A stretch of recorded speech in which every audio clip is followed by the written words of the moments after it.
Oh, I made my way to my favorite example.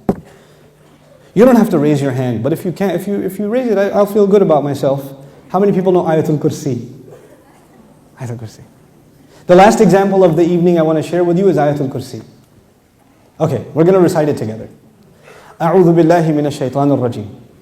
الله لا إله إلا هو الحي القيوم لا تأخذه سنة ولا نوم له ما في السماوات وما في الأرض من ذا الذي يشفع عنده إلا بإذنه يعلم ما بين أيديهم وما خلفهم ولا يحيطون بشيء من علمه إلا بما شاء وسع كرسيه السماوات والأرض وهو العلي العظيم. Ayatul Kursi is made up of 9 sentences.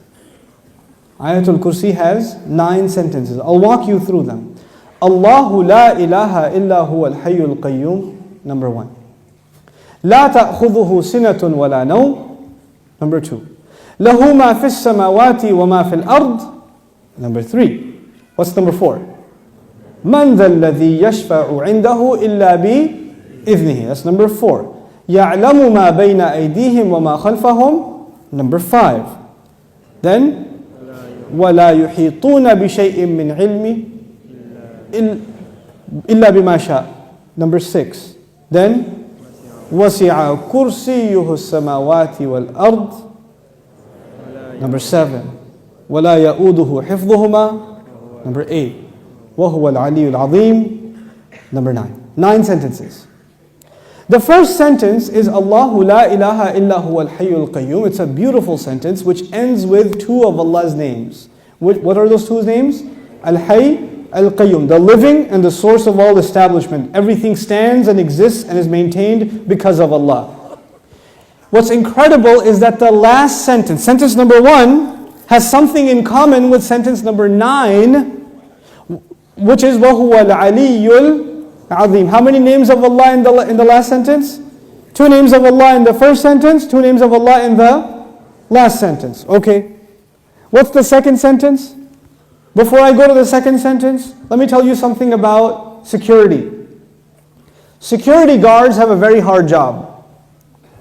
You see those British guys that wear the funny hats at the towers? That can't smirk? It's a hard job. And one of the best jobs for college students.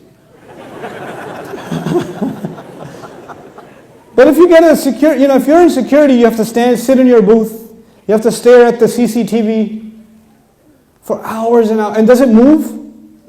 It's the same picture. And you have to look at it for 12 hours, 8 hours. It's the most exciting thing you've ever done in your life. What tends to happen when you're guarding something? You tend to get sleepy. You tend to get tired. When you're guarding something, you tend to so you'll see. Of course, you don't watch movies because you're very religious, but But in movies, they have these things called movies, and then sometimes they have an action movie, and the guy is trying to get inside a place, but it has a security guard, but the security guard is. So he grabs him, and he gets inside because the security guard is getting sleepy. You understand? Okay. Allah Azza wa Jal says about Himself, لا تأخذه سنة ولا نوم. Drowsiness happens when you're tired. Your eyes start kind of closing a little bit. You're not sleeping, but you're kind of half sleeping like that guy over there. I'm kidding. But you're half sleeping. That's sina. And of course, what happens after that? What's the next step? No. First comes sina. Sina is like, when you go to Jumu'ah, and the khatib says, Inna alhamdulillah, alladhi nahmaduhu, like that's sina. Okay? By the time he gets to Ayyuha al-ikhwatul kiram, that's known. Okay? That's known. Okay, so you know the difference between sina and known. Drowsiness and then sleep. Okay. This is the second sentence. The second sentence is, these are things that creation has. Creation gets tired and it starts getting drowsy and eventually it falls to sleep. Or sometimes you tell yourself, no, I'm just closing my eyes, but I'm not sleeping. Okay, let me just close my eyes for a second. You're gone. You're finished. Okay? Now here's the thing. I know something about Sina and Nom because I'm a teacher by profession. Right? So, being a teacher is, you might as well do a PhD in sleep sciences or sleep studies, because you see students like, you know how people check out of a hotel? You can see their brains checking out. Like, in the middle of a lecture, like.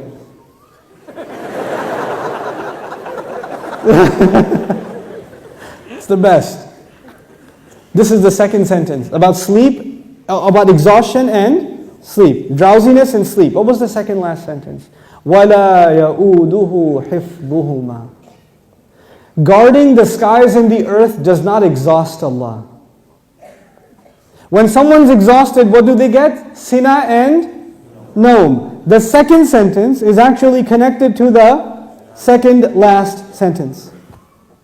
لا تأخذه سنة ولا نوم ولا يؤوده حفظهما.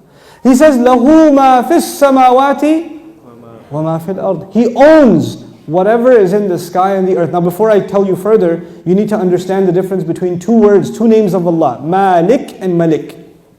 Two names of Allah, Malik and Malik. I hope I can explain this difference to you, because it'll make you appreciate these ayat like nothing else. Malik is an owner. Malik is an owner. Malik, I already told you today, what is Malik? King. Is there a difference between a king and an owner? Yes. You are the owner of your pen, but you do not say, I am the royal sovereign of this ink pen. You don't do that. That doesn't make a lot of sense. You understand? Owners can be of small things. You can own a car, you can own a computer, you can own a phone, but you're not going to be the king of it. Kingdom is used for big things. Here's another problem. Ownership is about property. It's about property. But kingdom is not about, you're not the king over a tree or the king over a piece of land. You're the king over the people who live in that land. Kingdom is about controlling people. Ownership is about controlling objects. There's a difference. Now Allah says, لَهُ مَا فِي السَّمَاوَاتِ وَمَا فِي الْأَرْضِ. He owns whatever is in the skies and the earth. What is the ayah about? Ownership. The ayah is about ownership. And ownership, one thing about ownership, it's micro. So every single thing is owned by Allah. Okay. What's the third last sentence? Anyone remember? وَسِعَ كُرْسِيُّهُ السَّمَاوَاتِ وَالْأَرْضِ. His throne extends to the skies and the earth. When Allah talks about His throne, He's talking about His kingdom. One dimension of control is ownership. The other dimension is kingdom. Both completing the picture. Because if you're just an owner, you're not a king. And if you're just a king, you're not an owner. By the way, let me tell you the difference also. Nowadays in some countries we have kings. You can be the king of an island. But does that mean you own everything in that island? No. Allah is the owner of all things and the king of all things. Both of them are necessary. Just because you own, and by the way, it could be that somebody owns all the property but they're not the king. Is that possible? They own the property but the king is someone else. So they have property ownership but somebody else has authority. Or somebody has authority and no property ownership. But Allah is Malik and He is Malik. The Malik part of Allah's attribute, لَهُ مَا فِي السَّمَاوَاتِ وَمَا فِي الْأَرْضِ. Third sentence. The kingdom of Allah, وَسِعَ كُرْسِيُّهُ السَّمَاوَاتِ وَالْأَرْضِ. Okay. What's the fourth sentence? Let's go back. Allahu la ilaha illa huwa al-hayyul qayyum. La ta'khudhuhu sinatun wa la nawm. Lahu ma fi as-samawati wa ma fi al-ard. What's next? Man dha alladhi yashfa'u 'indahu illa bi idhnihi. Let's understand this ayah first. Who will come and make shafa'ah with Allah except unless He gives permission? In other words, what is shafa'ah? Shafa'ah, if you don't understand the concept, because we use big English words like intercession. But let's make it simple. Shafa'ah means you got connections. Shafa'ah means that you were about to lose your job, but your uncle is the manager and he came and said, no, he's with me. Okay, Balo. He's good. That's shafa'ah.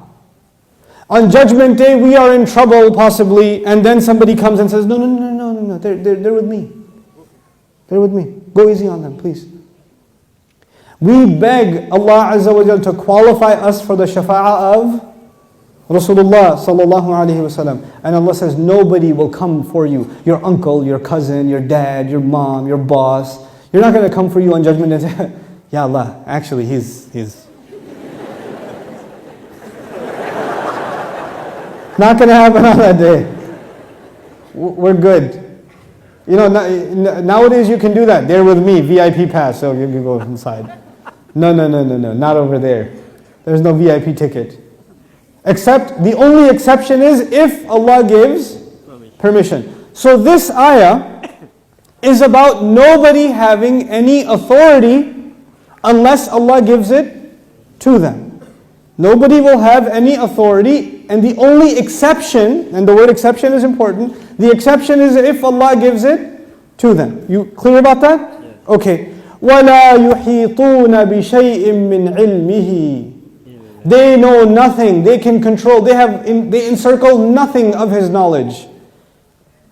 إِلَّا, except بِمَا شَاءَ.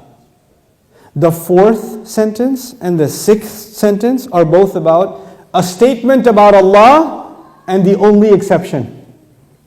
The statement was, nobody has authority to make a case except whoever Allah gives permission. They have no knowledge except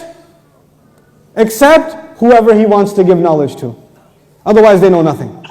وَلَا يُحِيطُونَ بِشَيْءٍ مِّنْ عِلْمِهِ إِلَّا بِمَا شَاءَ. The fourth and the sixth sentence are correlated. The first and the ninth, the second and the eighth, the third and the seventh, the fourth and the sixth. What's left? Middle sentence? Yes. He says, يَعْلَمُ مَا بَيْنَ أَيْدِيهِمْ وَمَا خَلْفَهُمْ. Oh my God, He says He knows what is ahead of them and what is behind them. And He knew what is coming ahead in the ayah and what was behind in the ayah. He put in the middle of it is, I know what's ahead and I know what's behind. Who speaks like that? Who speaks like that? SubhanAllah. The way in which Allah talks, the way in which Allah delivered this speech. And I want you to be cognizant of a fact. The fact is, we now read the Quran as a book. We read it as a text. We say sentence number 1, 2, 3, 4, 5, 6, 7, 8, 9. Did the Sahaba do that? Did the Rasul himself, sallallahu alayhi wasallam, says, look at sentence number 1 and sentence number 9 and 2 and 8 and 3 and 7? No, because he was just what? Speaking.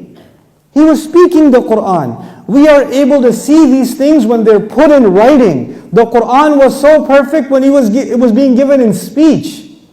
And which has more possibility of mistake? When you write something or when you say something? Oh man, when you say something, it's hard to take it back. Especially if it's on YouTube. That's hard. But if you're writing a nasty email, then you can, before you hit send, erase that and just say Eid Mubarak and then send it.